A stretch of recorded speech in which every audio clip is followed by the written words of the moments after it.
Okay, so this is a rule of thumb. So when you have more salespeople, there's another issue that starts to come up, which is my sales team's underutilized or they're booked out. So what's the sweet spot?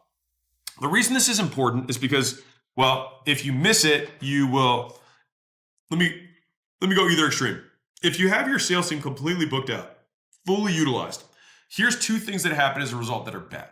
Number one is that your total lead conversion will go down. You will make more sales because they're booked out, for sure. Absolute will go up, but your conversion rates will go down, meaning your CAC, your cost to acquire customers, will go up, which is, depending on how sensitive your numbers are, could be very bad for the business.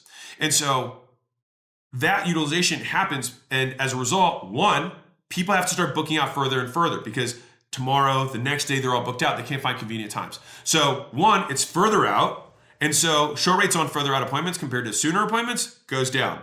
Number two, show rate on appointments that are inconvenient versus convenient. Maybe they do it a little sooner, but it's still not the time they'd ideally like. Show rates go down.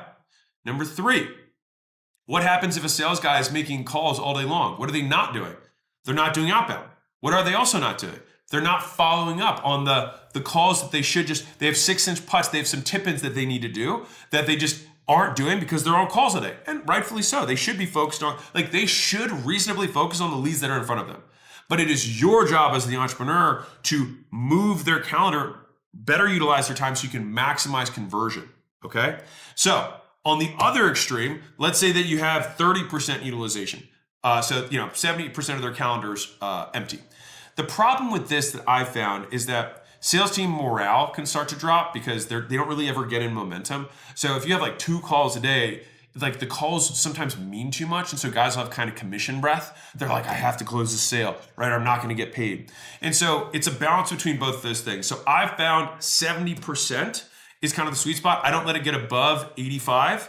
And I try not to let it drop below 60. And so that's kind of give you a range. I would say 70, 75 is right around the sweet spot for this. And I'll explain the reasoning why. When we see conversion rates, as in if we get 100 leads, we want to maximize the conversion of those leads, which functionally is what a sales team is supposed to do, why you have a sales team rather than just a checkout page. If we want to maximize that conversion, then we want to give the time, we want to give one, enough times for the prospect to book soon. Two, enough time for that time to be convenient for them. Both of these things increase show rates.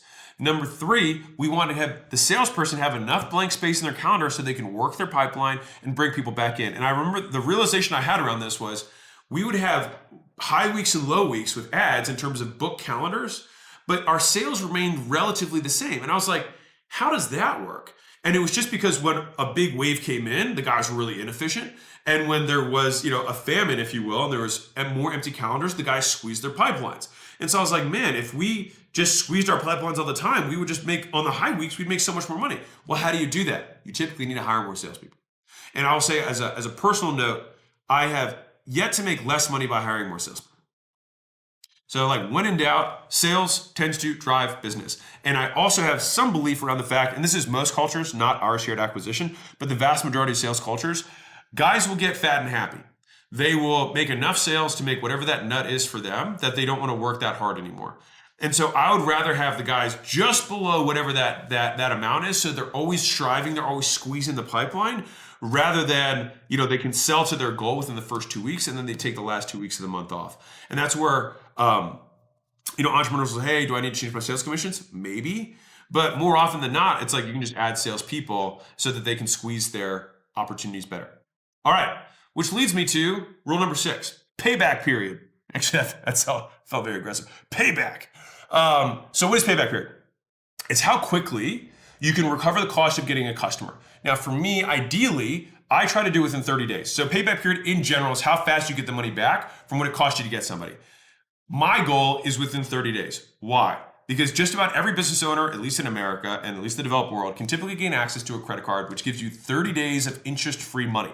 Now, the reason that's important is that if you have interest-free money, then it means that you can grow without money out of pocket. And that allows you to have limitless growth. If I can take $100 of credit card money, which I don't have to pay anything for until the end of the month, and I can take that $100 and go get me a customer, and at the end of the month, make that $100 back, then at the end of the month,